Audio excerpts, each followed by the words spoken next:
Hey, hi, you're watching Gregsby Eats and I'm here at Chinatown Complex to talk about Liao Fan Hawker Chan soy sauce chicken. That's all over there. It's on a Monday, it's about 9 a.m. Singapore just announced that there are 3 more people who have been infected by the coronavirus.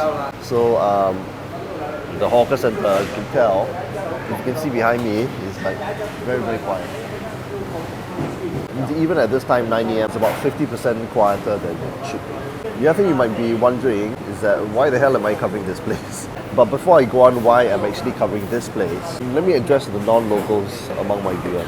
When talking about a Michelin-starred hawker stall, especially one like Liao Fan Hawker Chan soy sauce chicken, the stall's reputation amongst locals is that we are all generally in agreement. It's not as good as before, quality has gone down the drain, it was never that good in the first place, and so on and so on. Say what you want about Singaporeans lah. We have many heated arguments over which place serves the best fried Hokkien mee or chicken rice, but whenever a highly regarded hawker stall starts franchising or starts winning numerous awards, especially international, suddenly every local is in agreement.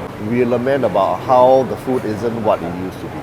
Not that you can blame Singaporeans. They, and me included, have seen sharp declines in food quality at many stalls when prestigious food awards start pouring all over them, and or that they start expanding. Now, disclaimer, it doesn't happen to every stall, but it happens often enough, so we know what the deal is now. Hence, the most common reply I get when I tell people I'm going to review their favourite hawker is, don't tell anyone, the queue will get bigger, the quality will go down. Okay, which brings us to Liao Fan Hawker Chan. The last time I tried the store was before they won the Michelin-STAR in 2016. Aside from tasting the soy chickens at the grand opening of their Chinatown branch next to their food centre and selected other branches, I've never actually gone back to the original stall since. First, let me talk about how it all started for the stall. Before the long queues, before the Michelin-STAR, way back then they were called Hong Kong soy sauce chicken rice and noodle. And there were long queues for their soya chicken because they were actually one of the cheapest among the soya chicken stalls in Chinatown. And of course, they tasted pretty damn good as well. For those of you who don't know the history, Hong Kong soy sauce chicken rice and noodle was started by Malaysian-born chef Chan Hong Ming, who learned how to cook soy sauce chicken from a Hong Kong chef when he apprenticed at the now defunct New Lam Tong Tea House Private Limited in 1989. The remnants of the stall exists as Maria Virgin Chicken, Malia Virgin Chicken, which is a stone's throw away from Hawker Chan's Michelin-starred stall in Chinatown Complex. After working for New Lam Tong for a decade, he did a brief stint working in a hotel before branching out on his own to start Hong Kong soy sauce chicken rice and noodle in 2008. Then he gained the honour of being the cheapest Michelin-starred meal in the world in 2016, and the stall changed their name to Liao Fan Hawker Chan. He basically teamed up 50-50 with a big food conglomerate. And so now they have got 4 outlets in Singapore, with outlets popping up in Taiwan, Malaysia, Thailand, Australia, the Philippines, and for some strange reason, even Kazakhstan of all places. With that backstory, here I am sipping coffee. And first in line at Chef Chan's original stall in Chinatown Complex, about an hour before its opening time at 10:30. There are still queues outside his stall in Chinatown Complex, maybe less because of the coronavirus. And instead of locals, the queue demographic is all tourists. You won't see Chef Chan there anymore, but if he does appear, it is once in blue moon to check on the quality. His wife Irene now runs the stall with 2 other helpers, and out of all the meats, only the chickens are braised on site. The other roasted meats are roasted at their main roasting kitchen at the other Chinatown outlet, located next to the food centre before being carried to the store. If you come early, you might be able to see Irene quietly eating her breakfast at the table outside the stall. Is she there? No, she's still preparing. Yeah, there we go. Before the madness starts, after opening at 10:30 a.m. So, now we wait.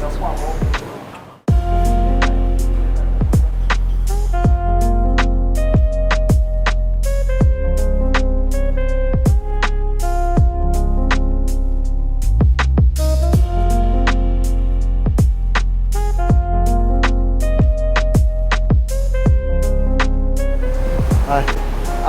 2个人吃鸡 char siu 还有那个 pork rib 吗？还要菜，青菜，一个饭，一个面。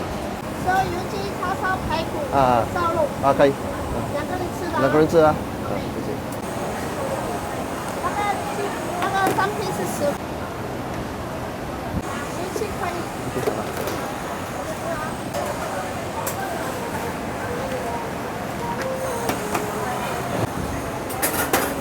还有加了杯下。可以可以。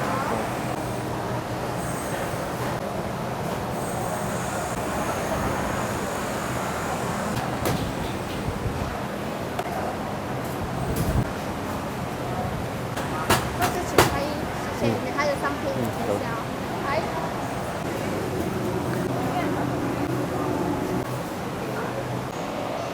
Okay, alright. Okay, we're back from the store. I've ordered a few things. I ordered meat for 2 people. So we have the soya chicken, we have the roast pork, the fatty char siu, some noodles, some rice, and some vegetables. There's a bit of chili here as well. I actually had to come back to the store twice because on my first visit, the sound on my mic actually cracked out. So this is my second tasting. I wasn't able to order a few things because I think the lady forgot or something. But never mind lah. I'm only one person, I have to carry all this, so I don't want to go back there again. The lady forgot the lean char siu and the pork ribs. The taste of all 3 char sius are more or less the same, with some minor differences here and there lah. Okay. Anyway, so let's try the all-important soy chicken.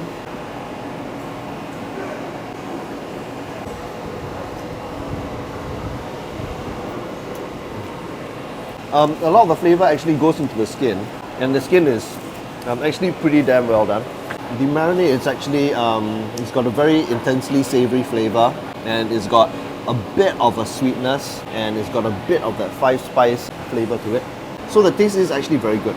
The problem is that the chicken meat makes for a great first few bites, but can get overbearingly salty if you don't eat it with rice or noodles to balance out the taste. They gave me the bony bits, they gave me the drumstick, so the meat is bound to be soft lah. There is a bit of breast meat here, which I'll try. And as usual, the breast meat tends to be not as soft lah.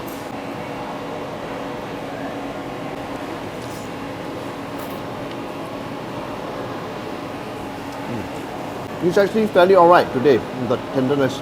I wouldn't call it super slippery, smooth and tender or anything like that, but at least it is not what I call dry. But that being said, right, I've had it softer and more tender at other stalls.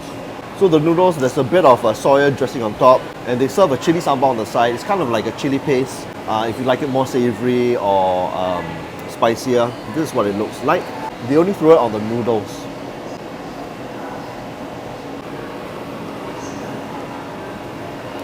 There's a bit of that dried prawn flavor inside. Yeah, a lot of dried prawn flavor. It's a bit sweet. It's got this sweet savouriness thing going. Trying just the noodles.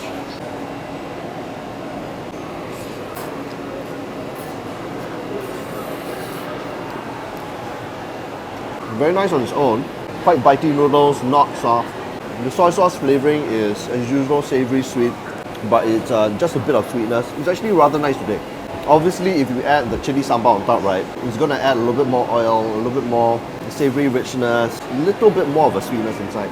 And some people may find it a bit too flavoursome, especially if you eat it with the chicken.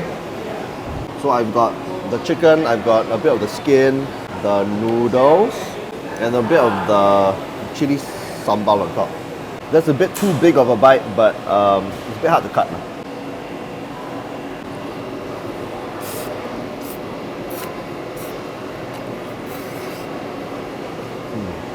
Nicely flavorful. As I said, it's actually on the border of it being a bit too over flavored. You can get a bit too flavoursome, a bit too salty, depending on the day. The same goes for the tenderness of the chicken as well. Sometimes it is nicely done, sometimes it is a bit dry, but it will never be super slippery, smooth and tender like some other stalls which I've tried. So it is a notch down if you just look at the tenderness of the chicken. And then the icing on the cake are obviously these roasted soybeans.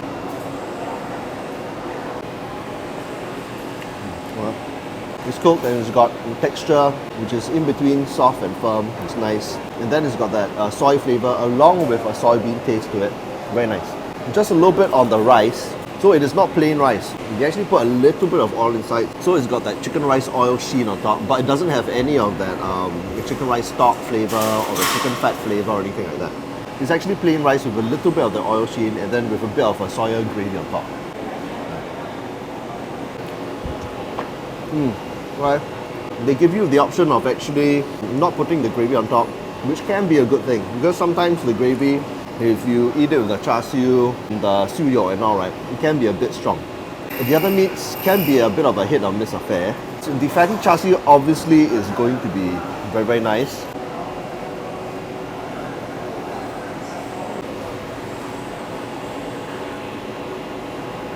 Okay. Nice balanced sweet savory taste. It's got a nice charred flavor today. It doesn't have that nice charred flavor every day. It actually depends on the day. The meat is obviously not dry because it's fatty, but sometimes if you order the lean char siu, right, the meat can get a bit dry.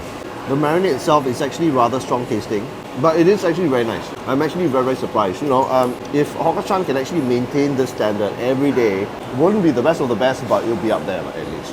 The nice thing about the char siu is that they actually glaze it over and over again while they roast it. So it's got this sweet caramel sheen on the outside. I'm not sure if you can see it.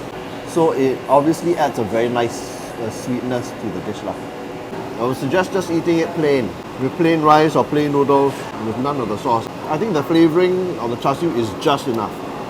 You don't need more than that. So if you eat the lean char siu, obviously it's going to be leaner, it won't be as soft, it'll be a bit drier, but you'll have a little bit more of that meat taste, which is nice, if only it wasn't that dry. The ribs will be very nice. As it's close to the bone, the meat's a bit softer and it's got a little bit of that intense pork flavour inside. Now the weakest is always the siu yok, the roasted pork. It's a roasted pork belly which they bring from downstairs. It's cut quite chunkily, which is good.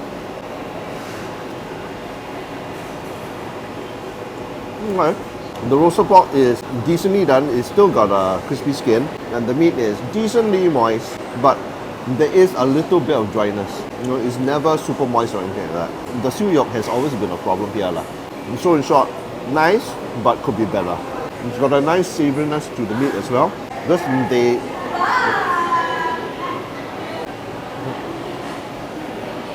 Now the chili. It's a thin consistency. Sweet, spicy, a bit of tanginess thrown in. It's a taste which you either love or you hate. Some people I know will not like the sweetness at all, but it has a certain freshness in it, which is rather nice. So adding the roast pork with a bit of the chili and some rice. Okay. The tanginess does help to cut through the richness of the meat, which is good. Some veg. So there's some green veg with some soya dressing and some sesame seed oil. And then it's got some fried garlic on top. It's a very classic standard dish which you will get. Very nice. It's blanched but still has got a little bit more crunch. The soy seasoning isn't strong, which is good. You have a little bit of that soy flavour, a little bit of that sesame oil flavour, and you got a lot of crunchy fried garlic chips on top. Okay, so trying everything together. I've got a bit of the meat, a bit of the noodles, and a bit of the sweet chili sauce, well, sweet and sour chili sauce.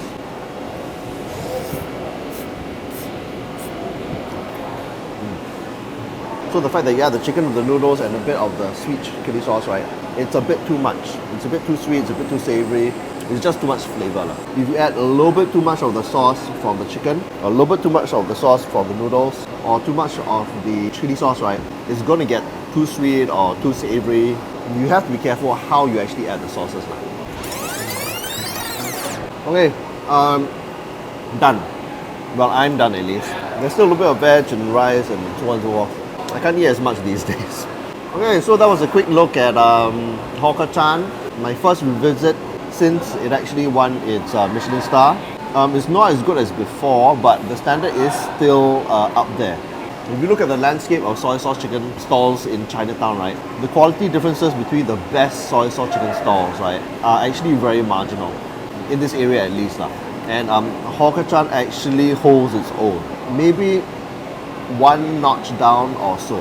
or maybe 2 notches down, depending on the day lah, you know. But this only applies to its original stall at Chinatown complex, not to the other expansion outlets, okay? Because I know that the quality there can be, well, the quality isn't as good there lah. And there are 2 things I would really complain about, is that the textures of the meat, right, could be a little bit more supple, and the flavoring can be a bit over, depending on how you eat it. Because now it's the end of the meal, right, and then my mouth feels as though it really needs a drink, okay? Because there is actually quite a lot of salt in the food. Would I come back all the way here to actually eat at Hawker Chan? Oh man, maybe, okay. But for me, if I'm going to travel half across Singapore just to eat at this stall, right, I'd rather try the other soy sauce chicken stalls. And there are many more soy sauce chicken stalls around here, right, which have got a different style to it. And they are equally nice in their own right. So thanks for watching another episode of Great Speed Eats, where we eat through the whole of Singapore. If you like this episode, give a like, comment below, and I'll see you next time. Bye-bye.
Trái cây ở thành lắm.